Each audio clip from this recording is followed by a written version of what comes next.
예, 존경하는 국민 여러분, 김영주 부의장님과 선배 동료 의원 여러분, 한덕수 국무총리님과 국무위원 여러분, 더불어민주당 경기도 평택시갑 홍기원 의원입니다. 먼저 박진 외교장관님께 질문하겠습니다.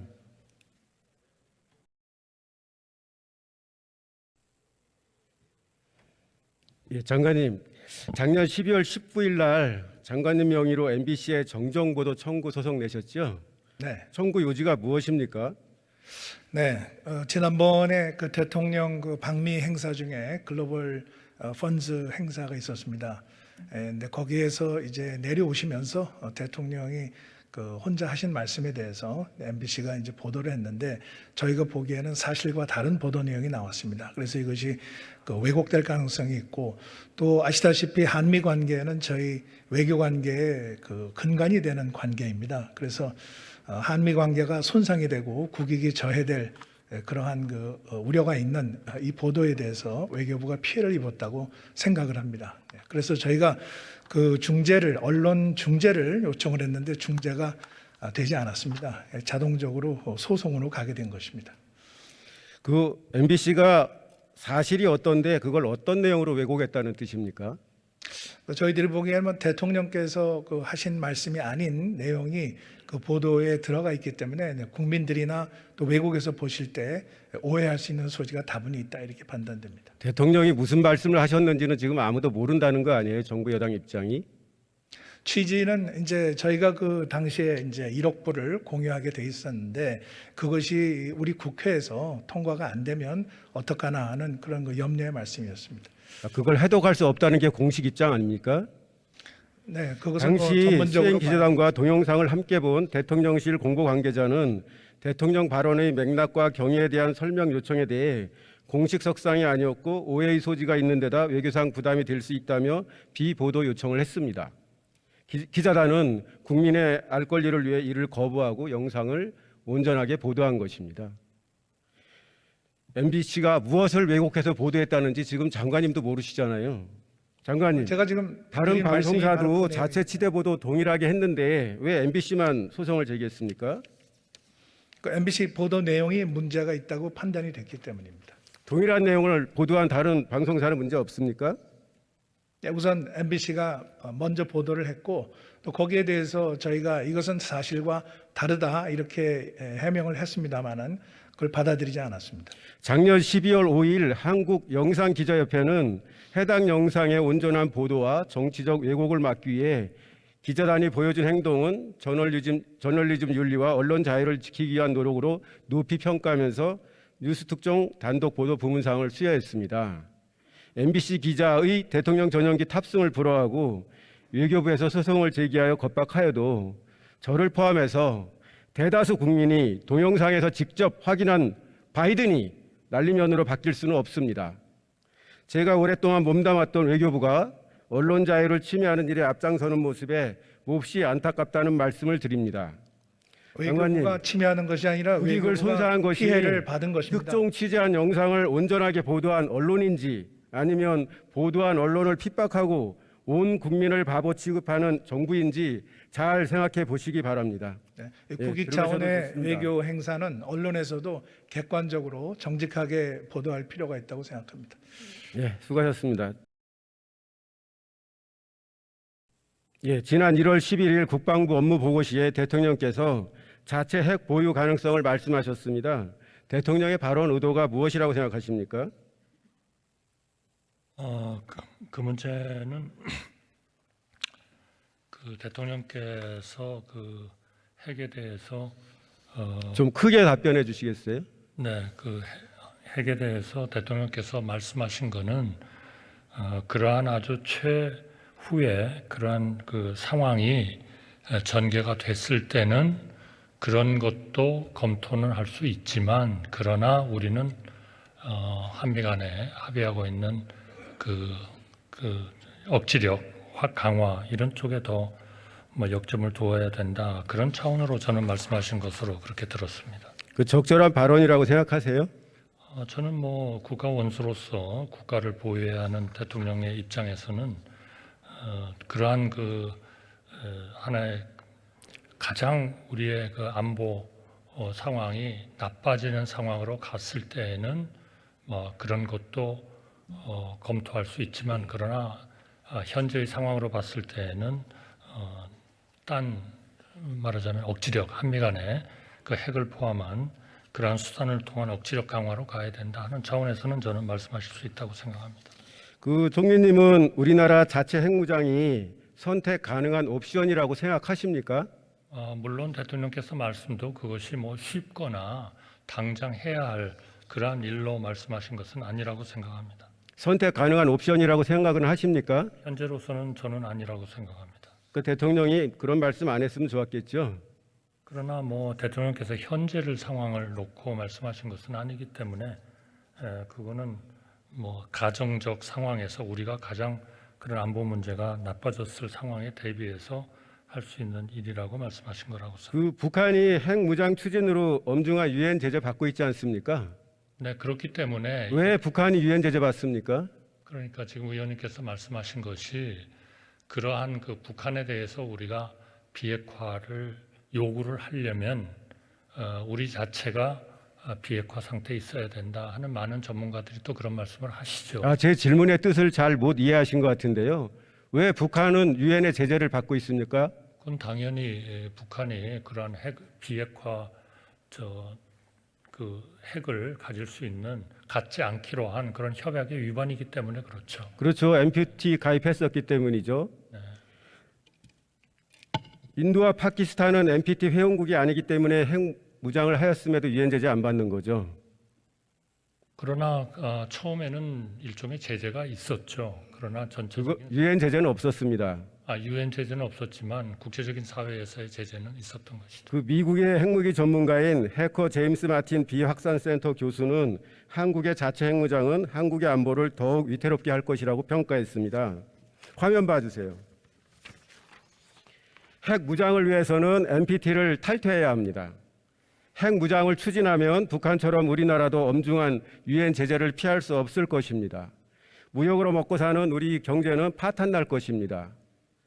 핵 비확산 체제 수호자인 미국과 동맹 관계도 위태로워질 수 있습니다.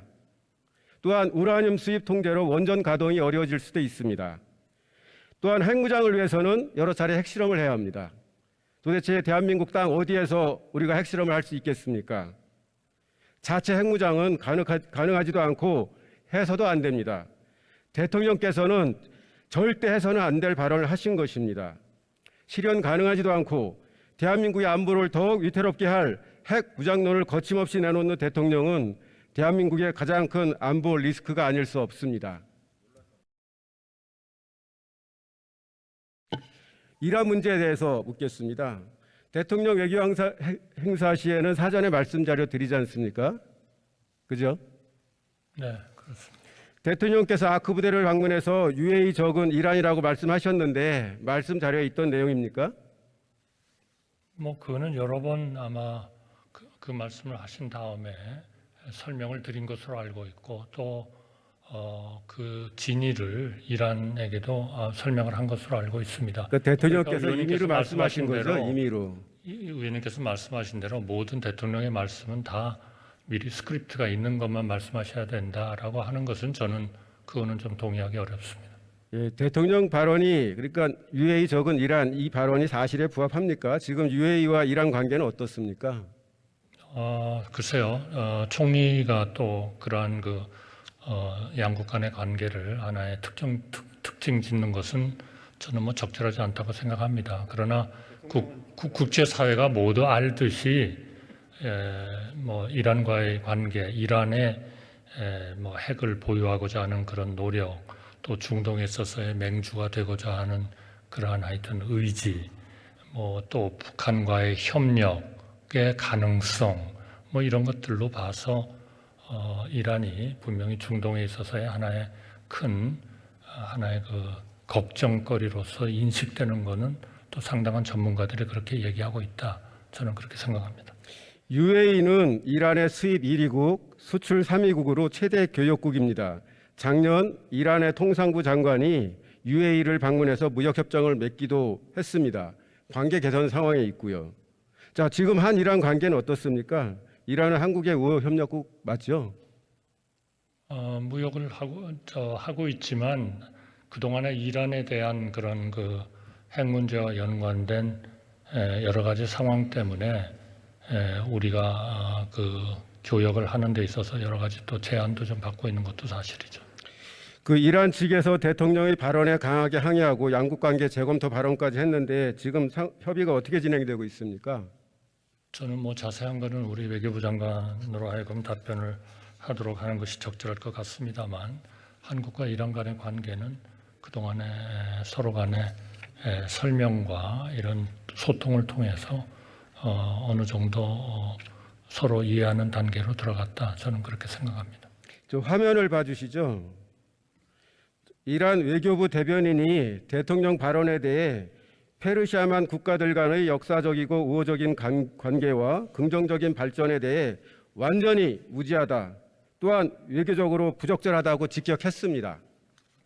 대통령 발언으로 우리나라의 국격이 추락하고 한 이란 관계에 부정적인 영향을 초래한 것이 맞죠? 그러나 이란의 외교부 대변인의 말이 한국과 이란 간의 관계를 다 제대로 얘기하고 있는 거다라고 우리가 좀 너무 믿는 것도 그것도 또 우리의 입장에서 보면 좀 신중해야 된다. 저는 그렇게 생각합니다. 그 말이 사실이든 아니든 일국의 대변인이 다른 나라 대통령의 발언에 대해 저 정도 강하게 문제를 제기했으면 우리가 좀 반성해야 될 점이 있는 거 아닙니까? 그러니까 저희가 당연히 항의를 한 거죠. 조치를 해가지고. 그 대통령께 이번 사태 수습을 위해 특사 파견을 건의할 생각은 없으십니까? 저는 뭐 그것은 현재로서는 그러한 그 필요성은 없다고 생각합니다.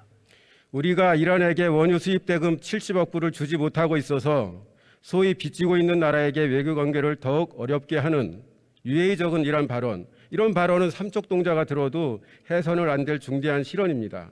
이로 인해 외교 관계에 큰 문제가 발생했으니 정부 여당은 파장 최소화를 위해서 최선의 노력을 다해야 합니다. 그런데도 여당은 대통령의 발언은 사실에 부합한다. 바이든이 한국에 와서 북한은 한국의 주적이라고 한 발언과 무엇이 다르냐? 이란과 북한은 군사적 일심동체다. 이러면서 대통령 실언을 두드러하는 발언으로 파장을 키우고 있습니다. 정부 여당이 벌거벗은 임금님과 같은 잘못된 태도를 바꾸지 않는다면 윤석열 정부의 외교 참사는 앞으로도 언제든지 재발할 수 있음을 명심해야 할 것입니다.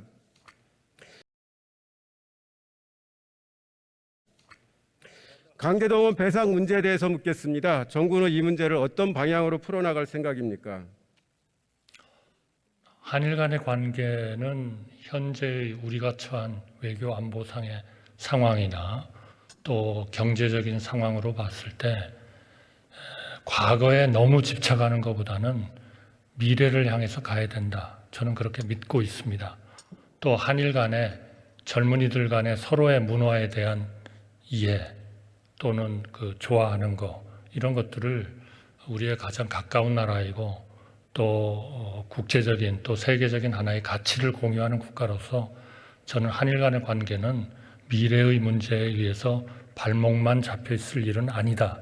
저는 그렇게 믿고 있습니다. 그렇기 때문에 이 문제에 대해서는 우리 국내적으로 여러 가지 또 아픔을 겪으신 분들 이런 분들에 대한 충분한 소통을 해가면서 한일 간의 관계가 정상화되어야 된다. 저는 그렇게 믿고 있습니다. 그 강제동원 피해자들의 핵심 요구 사항은 일본의 책임 인정과 사과입니다. 알고 계시죠? 그동안에 그렇게 주장을 해왔다고 알고 있습니다. 연장선상에서 일본 기업의 참여와 피해자들의 동의 없는 해법은 안 된다고 생각합니다. 동의하십니까? 그건 의원님의 생각이실 수 있고요. 동의하십니까? 그러한 우리나라의 피해를 보신 분들의 생각은 충분히 저희가 이해하고 또 그분들과 소통을 통해서 좋은 해결책이 나오도록 노력을 해야 된다고 생각합니다. 정부의 대일 외교가 너무 저자세다, 굴욕적이다는 비판이 있는 거 잘 알고 계시죠? 저는 뭐 그 문제는 동의하지 않습니다. 한일 위안부 합의는 우리에게 너무도 굴욕적인 합의여서 당시에 국민적 공분이 크게 들끓었습니다. 당시 외교관이었던 저도 위안부 합의 내용을 보고 분개했었습니다.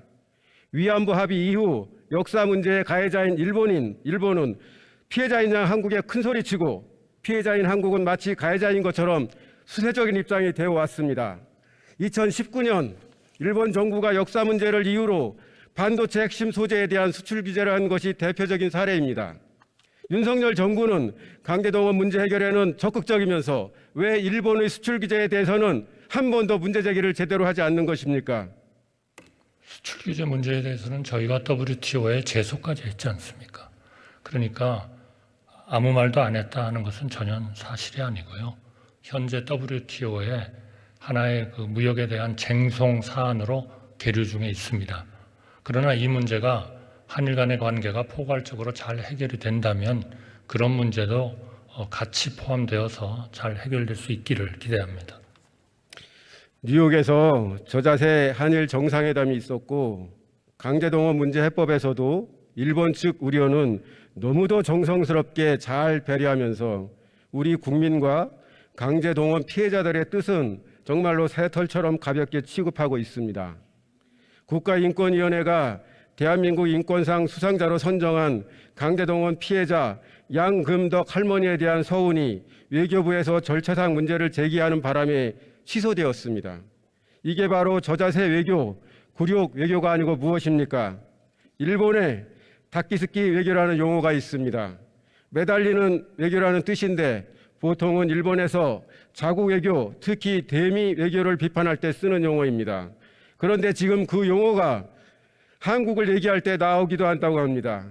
작년 10월 일본의 일본국제문제연구소에 실린 글 제목이 한국 윤석열 정부의 일본 다키스키 외교, 매달리기 외교는 언제까지 계속될까입니다.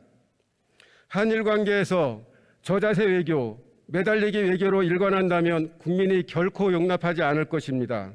또한 이러한 외교로는 궁극적으로 한일 관계 개선에도 결코 도움이 되지 않을 것이라는 점을 분명히 하고자 합니다.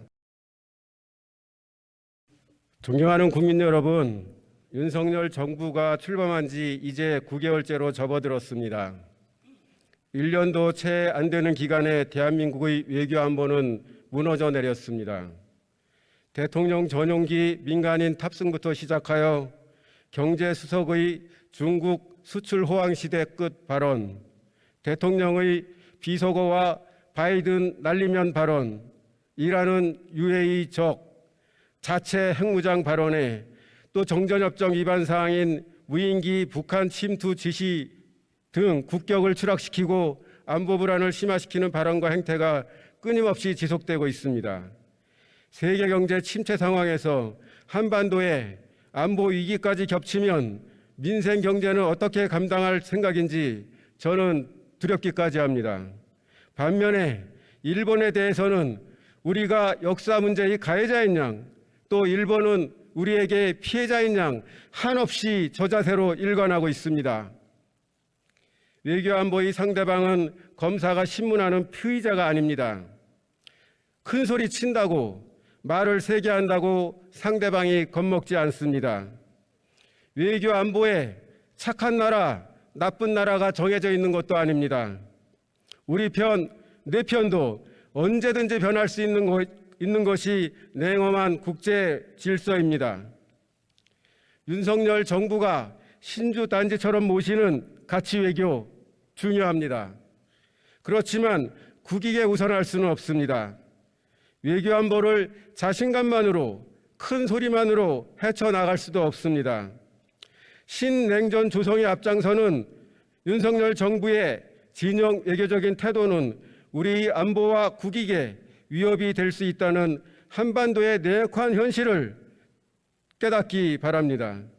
대한민국 외교안보 정책의 최고 목표는 한반도 평화가 되어야 할 것입니다.